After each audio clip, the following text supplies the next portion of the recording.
एक लड़की को किसी ने अडॉप्ट किया जब वो बच्ची थी। जिस फैमिली ने उसे अडॉप्ट किया उन्होंने उसका इंदराज अपने मुतलका नादरा ऑफिस में करवाया और इस तरह वो उनकी फैमिली रजिस्ट्रेशन सर्टिफिकेट में हिस्सा बन गई। वहाँ पे उसको जो शनाख्ती कार्ड नंबर इशू हुआ था, एक वो नंबर और जिन माँ बाप की वो असल में बेटी थी उन्होंने भी उसका इंदराज करवाया हुआ था और वहाँ पे भी उसको एक शनाख्ती कार्ड नंबर इशू हुआ था। तो इस तरह उसके नाम पे 2 शनाख्ती कार्ड नंबर्स इशू हो चुके थे। अब देखते हैं इसका लीगल एस्पेक्ट क्या है। कानून तो ये कहता है कि एक पर्सन, चाहे वो लड़का हो, लड़की हो या ट्रांसजेंडर हो, जो कोई भी हो, एक से ज़्यादा शनाख्ती कार्ड नंबर्स रखना या एक से ज़्यादा शनाख्ती कार्ड रखना कानूनन जुर्म है, जिसकी सज़ा बड़ी सख्त है। अब चूँकि इस केस में ये इन्होंने जानबूझ के नहीं किया, एक सिचुएशन ऐसी क्रिएट हो गई जिसकी वजह से ये हो गया।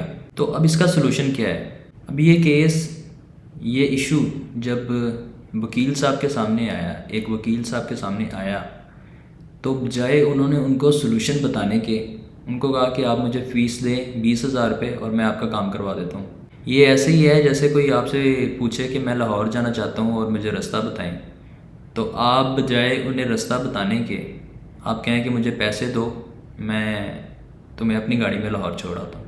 इसका एक आसान सा सलूशन था जिसको बताने की बजाय वकील साहब ने फ़ीस ले ली।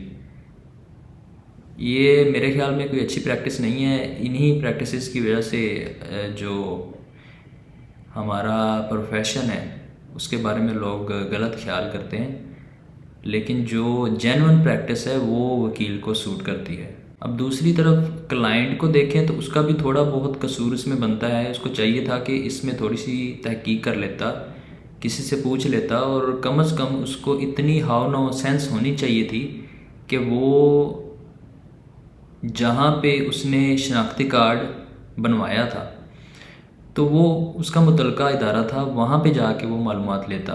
एनी हाउ, अब डिस्कस करते हैं कि अगर किसी के सामने, मेरे जो व्यूवर्स हैं उनमें से किसी के सामने अगर ये इस तरह की कोई सूरत हाल आ जाए, एक बंदे के नाम पे 2 शनाख्ती कार्ड नंबर्स आ जाएं, क्योंकि इस तरह का जो मामला होता है वो 2 वजह से हो सकता है।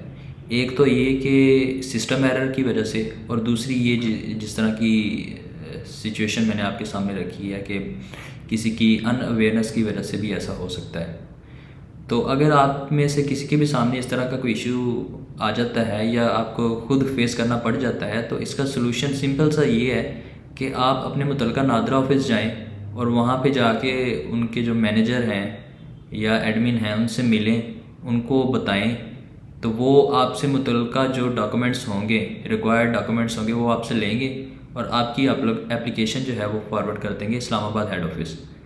तो आफ्टर असेसमेंट योर केस, जो इस्लामाबाद से आपका जो डुप्लीकेट शनाख्ती कार्ड नंबर है वो उसको रिमूव कर दिया जाएगा और आपका जो एक शनाख्ती कार्ड नंबर है वो आपके नाम पे रहेगा। तो इस तरह आपका मसला हल हो जाता है। तो ये आसान सा हल था जिसको बताने की बजाय वकील साहब ने 20,000 रुपये ले लिए, और क्लाइंट का भी कसूर है कि उन्होंने 20,000 अपनी अनअवेयरनेस की वजह से अपनी जेब से ज़ाया कर दिए, निकलवा लिए।